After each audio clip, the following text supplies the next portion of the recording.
তুমি আগে নামাজ পড়ো, তুমি নামাজ পড়ো, তুমি নামাজ ছেড়ে দেখাও আমি যে নামাজ পড়ি সুদ পাই না, আমি যে নামাজ পড়ি পুষ্টাই না, আমি যে নামাজ পড়ি ইচ্ছা করি না, আমি যে নামাজ পড়ি কেউ সহ্য করি না, তুমি কি একটা নামাজ পড়ে যাবো তাই তোমার মনে হয় ঠিক আছে। এবং তুমি কিছুই নামাজ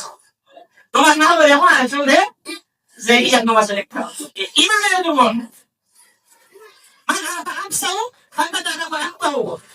আমি ছিল জেলেন কাছে শুনছে যে আমি কি আমি আসলাম পড়াগুলা করছি, অনেক মানুষের ভালো করছি, অনেক একটা করছি, অনেক নামাজ করছি, অনেক সাহায্য করছি, অনেক ইচ্ছা করছি, এই যে গবেষণা লাগে জিনিস আগে আপনার করি তাই নে পরে তুষ পোকায় থাকতে না এই জন্য তৈরি যে রাখলাম নিজে সিদ্ধান্ত করি না আমরা একজনের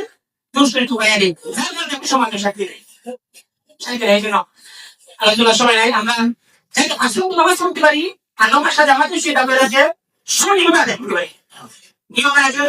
রুকু না যাই ইমামের আগে যাতে আমরা সেজে না যাই, ইমামের আগে যাতে আমরা সালাম না দিলাই, আমরা যাতে